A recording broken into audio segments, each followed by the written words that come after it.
Le serbe, c'est difficile à apprendre? Oui.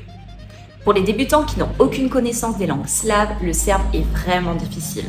Les cas, les aspects verbaux, le genre grammatical, 2 alphabets, je ne vais pas te mentir.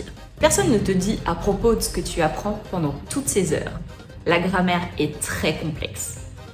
Elle a 7 cas, ce ne sont pas seulement les noms qui s'accordent, les adjectifs, les pronoms et les nombres doivent eux aussi s'accorder. À ça s'ajoutent les aspects verbaux.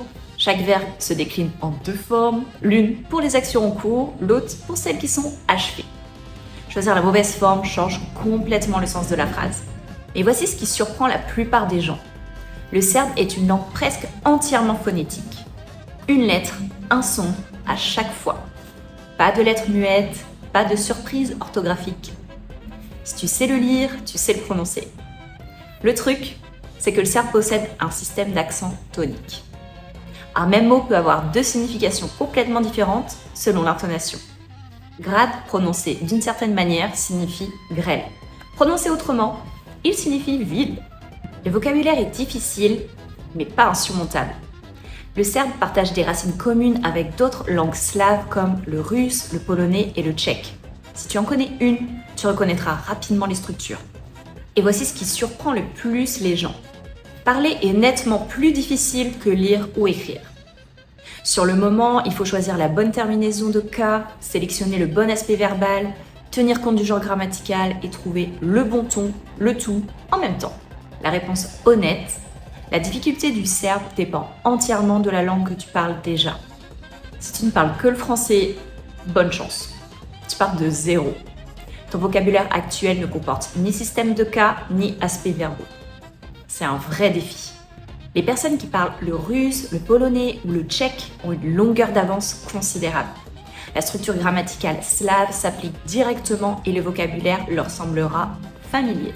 Et si tu as quelques notions de croate ou de bosniaque, tu as déjà fait le plus gros du chemin. Ces langues sont mutuellement compréhensibles et les différences se limitent principalement au vocabulaire et à l'accent. Mais franchement, il n'y a qu'une chose qui est importante. Voici ce qui caractérise vraiment les personnes qui persévèrent dans l'apprentissage du serbe. Elles ne l'apprennent pas pour cocher une case, elles l'apprennent parce qu'un être cher le parle.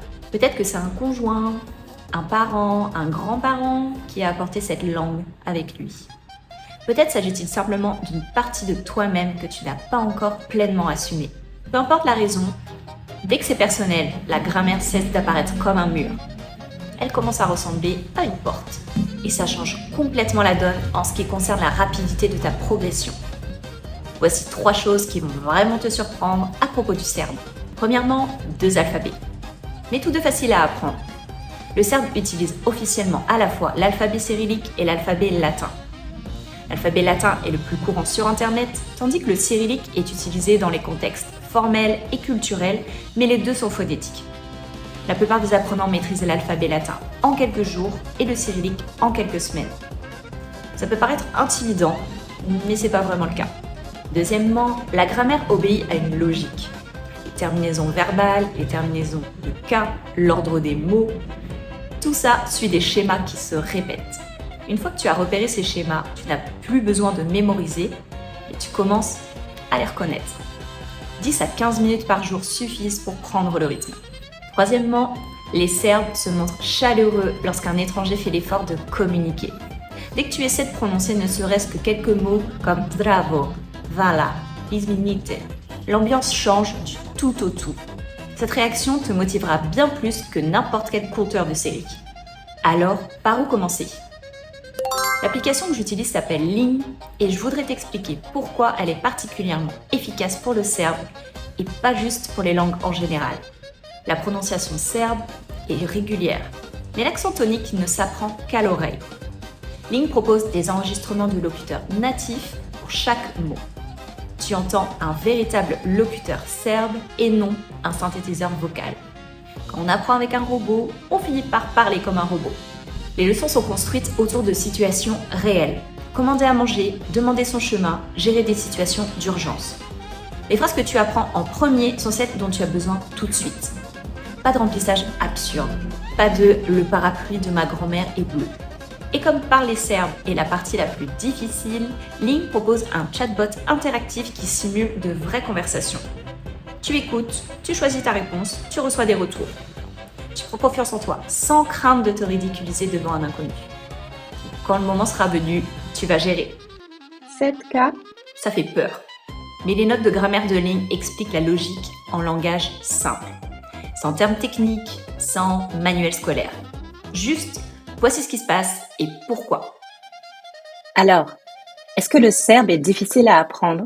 Oui, mais difficile est une mauvaise réponse si ta motivation n'est pas assez forte. Si tu te lances dans cette voie pour l'ajouter à ton CV, tu ferais peut-être mieux de chercher ailleurs. Mais si tu apprends cette langue parce que tu souhaites trouver ta place autour d'une table familiale, le serbe vaut vraiment la peine que tu t'y investisses. Bonne chance dans ton apprentissage des langues. Tu vas y arriver.